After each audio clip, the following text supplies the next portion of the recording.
ఈ మధ్యకాలంలో తెలంగాణ రాజకీయాల్లో కొత్త ట్రెండ్ నడుస్తుంది. ఆ ట్రెండ్ ఏంటంటే దేవుళ్ళు, దయ్యాలు, ఒట్లు, మంత్రాలు, తంత్రాలు. దీన్ని ప్రారంభించిన పెద్ద మనిషి ఎవరయ్యా అంటే బండి సంజయ్. దీన్ని కొనసాగిస్తున్నటువంటిది ముఖ్యమంత్రి, కాంగ్రెస్ పార్టీ, కాంగ్రెస్ ప్రభుత్వం. మనం గతంలో చూసేది ఒక 30 సంవత్సరాల క్రితము, ఒక 20 సంవత్సరాల క్రితము గ్రామాల్లో కొంత చదువు లేక అజ్ఞానంతో ఉన్నటువంటి ప్రజలు వీటన్నిటిని నమ్మేది. ముఖ్యంగా నాకు బాగా గుర్తు, ఎవరైతే బాకీలు ఇవ్వకుండా ఎగ్గొట్టినటువంటి వాళ్ళని, మాట తప్పిన వాళ్ళని, మోసగాలని, దొంగల్ని గ్రామ పెద్దలు గ్రామ చావడి దగ్గర తీసుకొచ్చి, అరే నువ్వు బాధ్యరా, నువ్వు దేవుని మీద ఒట్టేయరా, లేకపోతే నువ్వు తడిబట్టలతో అనుమానాలు కూడా తిరుగురా అని ఆ రోజు పెద్దలు వారికి శిక్ష చేసేది. కానీ ఇవాళ ఎంత దురదృష్టకరం అంటే రాజకీయాల్లో ఆ ట్రెండ్ వచ్చింది.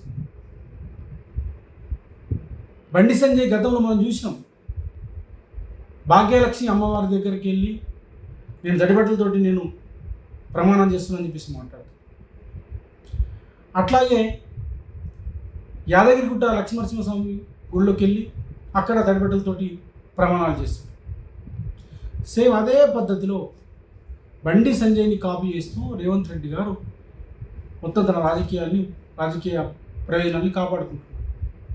ప్రజల్ని ఏం అరుస్తున్నాడు మీరు గమనించండి. మీరు మర్చిపోయిండొచ్చు, మొన్న ఆయన ముఖ్యమంత్రి అయిన తర్వాత పార్లమెంట్ ఎన్నికలు జరిగినాయి, లోక్సభ ఎన్నికలు జరిగినాయి.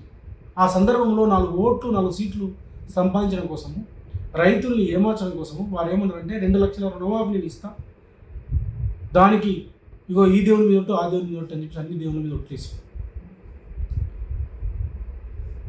ఇక్కడ బాసర సరస్తంభం మీద ఒట్టేసింది, వేములవాడ రాజన్న మీద ఒట్టేసిండు, యాదగిరిగుట్ట లక్ష్మీనరసింహస్వామి మీద ఒట్టేసిండు, జోగులాంబ అమ్మవారి మీద ఒట్టేసి మరి చేసిందంటే ఇప్పటికీ 2 లక్షల రుణమాఫీ జరగలేదు. ఈ మధ్యకాలంలో మీరు చూస్తున్నారు, హరీష్ రావు గారు కొత్తగా మొదలుపెట్టారు. హరీష్ రావు గారు వర్షాలు రాకుండా క్షుద్రపూజలు చేసి, మంత్రతంత్రాలు చేయించి ఆయన వర్షాలు రాకుండా తెలంగాణను ఎడారిగా మార్చాలని ప్రయత్నం చేస్తున్నారు. ఇలా అద్దంకి దయాకర్, మహేష్ కుమార్ గారు, ఇంకెవరో సామ రామ్మోహన్ రెడ్డి లాంటి వాళ్ళు చాలా చేశారు. ఇదంతా రేవంత్ రెడ్డి డైరెక్షన్, సునీల్ కనుగోల డైరెక్షన్. అసలు ఏమైంది?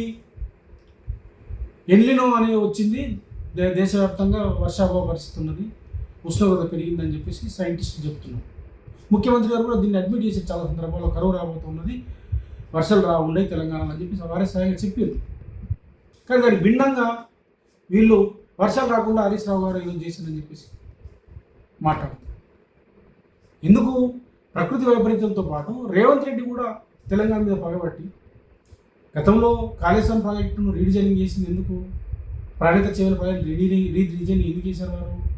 భవిష్యత్తులో తెలంగాణలో కరువు కాటకాలు ఏర్పడినప్పుడు ఆ వృధాగా అవుతున్నటువంటి నీళ్ళని, ఆ ప్రాణహిత నీళ్ళని వడిసి పట్టుకొని తెలంగాణ అంతటా నీళ్లు ఇవ్వాలని చెప్పేసి ఒక బృహత్తర ప్రణాళికతోటి కేసీఆర్ గారు కాళేశ్వరం ప్రాజెక్టును రీడిజైన్ చేసి, ప్రాణిత చేవలను రీడిజైన్ చేసి, కాళేశ్వరం ప్రాజెక్టుగా నామకరణం చేసి, మేడిగడ్డ దగ్గర మొత్తం నీళ్ళన్నింటినీ ఆ ప్రాజెక్టు కట్టి నీళ్ళన్నింటినీ పైకెత్తే కార్యక్రమం చేసి ఒక అద్భుతమైనటువంటి భవిష్యత్ ప్రణాళికను రూపొందించారు. సరిగ్గా ఈ సందర్భంలో దాన్ని ఉపయోగించుకునేది కేసీఆర్ గారు ఉంటే ఇవాళ మొత్తం తెలంగాణ అంతా నీళ్ళు వచ్చేది. మేడిగడ్డ దగ్గర చిన్న హోల్ పడ్డదని చెప్పేసి దాన్ని సాగు ఇప్పించి మొత్తం నీళ్ళని కిందికి వదిలేసి, బీఆర్ఎస్ పార్టీ నాయకులు కేటీఆర్ గారు, హరీష్ రావు గారు మొత్తం పార్టీ అంతా కూడా నీళ్ళు ఎత్తిపోయి నీళ్ళు అక్కడ ఇప్పటికి కూడా ఎత్తిపోయచ్చు అని చెప్పేసి అంటే కూడా ఎత్తిపోయాలి. చివరికి ఏమి తెలంగాణ కరువు వచ్చింది. ఒక వర్షాభావము, ఒకవైపు రేవంత్ రెడ్డి గారి యొక్క కావాలని చెప్పేసి మొత్తం ఎడారిగా మార్చే కార్యక్రమం చేసింది, కాళేశ్వరం నీళ్ళు ఉన్నా ఎత్తిపోయకుండా. ఇప్పుడు తీరా ఏంటంటే దీన్ని పక్కన పట్టించడం కోసం ప్రజల్ని తను ఇచ్చినటువంటి హామీని నెరవేర్చకుండా పక్కన పట్టించడం కోసము డైవర్ట్ పాలిటిక్స్ ఇలా కాంగ్రెస్ పార్టీ ప్రభుత్వం చేస్తున్నది. అంటే బండి సంజయ్ ప్రారంభించిన దాన్ని రేవంత్ రెడ్డి ప్రభుత్వం కొనసాగిస్తున్నది. వాస్తవంగా ఏం చేయాలి? నేను ఒకటి అడుగుతున్నాను ముఖ్యమంత్రి రేవంత్ రెడ్డి గారు, మరి వారు మంత్రాలకు చింతకాలు రాలుతాయని చెప్పేసి ఊళ్ళో మనం గతంలో అని పెద్దలు చెప్పారు. మంత్రాలకు చింతకాలు రాలుతాయా? సరే ముఖ్యమంత్రి గారు, మీరు మంత్రాలకు చింతకాలు రాలుతాయని నమ్ముతున్నారు, మీ కాంగ్రెస్ పార్టీ నమ్ముతుంది, మీ రాహుల్ గాంధీ నమ్ముతున్నారు, మహేష్ కుమార్ గారు నమ్ముతున్నారు, అద్దెకి దగ్గర నమ్ముతున్నాడు, మీ కాంగ్రెస్ పార్టీ అంతా నమ్ముతుంది. మరి అదే మంత్రాలు చేసి చింతకాలు రాలగొట్టవచ్చు కదా, అదే మంత్రాలు చేసి మరి వర్షాలు మీరు అదే స్థిత పూజ చేసి వర్షాలు మరి ఇప్పించచ్చు కదా తెలంగాణకి. అదే మంత్రాలు చేసి రైతు బంధు ఇవ్వచ్చు కదా, అదే మంత్రాలు చేయించి రైతు బీమా ఇవ్వచ్చు కదా, కళ్యాణ లక్ష్మి ఇవ్వచ్చు కదా, 2 లక్షల ఉద్యోగాలు ఇవ్వచ్చు కదా, మీరు ఇచ్చినటువంటి హామీలన్నింటినీ కూడా నెరవేర్చవచ్చు కదా, మీరు ఇచ్చిన 420 హామీలన్నీ నెరవేర్చవచ్చు కదా. కాబట్టి ఈ రకంగా ఇలా దేవుళ్ళను చూడని కోసము, పూజలు చేయని కోసము, మత విషయాల్ని పట్టించుకోవడం కోసం ఇలా గుళ్ళలో పూజారులు ఉన్నారు, చర్చిలలో ఫాదర్లు ఉన్నారు, మసీదులలో ఇమాములు ఉన్నారు. కాబట్టి ఆ మత పెద్దలు ఉన్నారు, మఠాధిపతులు ఉన్నారు, పీఠాధిపతులు ఉన్నారు, వాళ్ళు చూసుకుంటారు. కానీ కొత్తగా ఇవన్నీ తీసుకొచ్చి అలా మీరు తెలంగాణ రాజకీయాలని మొత్తం కూడా భ్రష్టు పట్టించే కార్యక్రమం చేస్తున్నారు. ప్రజలందరూ గమనిస్తూ ఉన్నారు. మీరు ఇట్లాంటి డైవర్ట్ పాలిటిక్స్ తోటి వేరే వేల మీద బట్టగాల్చి మేము మీద పడేస్తామని చెప్పేసి, మీరు దాన్ని తూడ్చుకోండి అని చెప్పేసి, బురదల్లి మీరు బురదలతో మీరు తూడ్చుకోండి అని చెప్పేసి ఈ రకంగా వ్యవహరిస్తే ప్రజలందరూ గమనిస్తున్నారు. ముఖ్యంగా హరీష్ రావు గారిని మీరు టార్గెట్ చేస్తున్నారు. హరీష్ రావు గారు ఒక తెలంగాణ ఉద్యమకారుడు. వారు ఏ శాఖ ఇస్తే మంత్రిగా గత ప్రభుత్వంలో దాదాపు 10 సంవత్సరాలు వారు మంత్రిగా ఉన్నారు.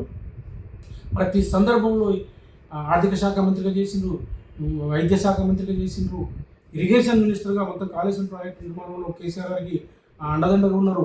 అట్లాంటి వ్యక్తిని పట్టుకొని, నిత్యం ప్రజాసేవలో ఉన్నటువంటి వ్యక్తిని పట్టుకొని మీరు ఇట్లా అబద్ధాలు వేసి అవాండాలు వేసి మీరు తప్పించుకున్నామంటే ప్రజలు అన్ని గమనిస్తున్నారు.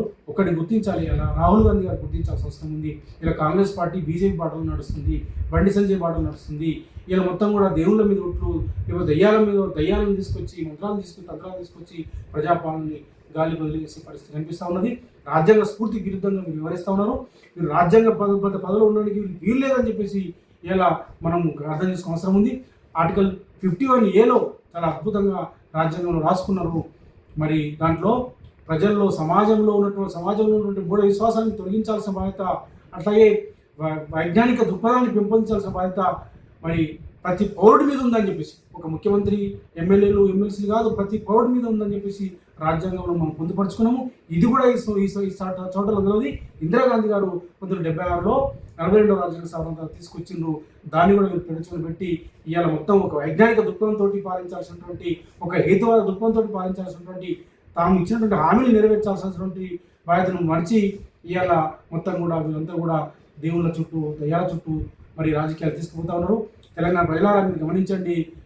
వీళ్ళ ఆగడాలని మనం ఖచ్చితంగా నివృత్తి చేయాల్సిన అవసరం ఉంది. అందుకోసం ఇవన్నీ గమనించి ఒక బుద్ధి చెప్పాలని చెప్పేసి, దానికోసం సిద్ధపడాలని చెప్పేసి నేను విజ్ఞప్తి చేస్తాను. జై తెలంగాణ.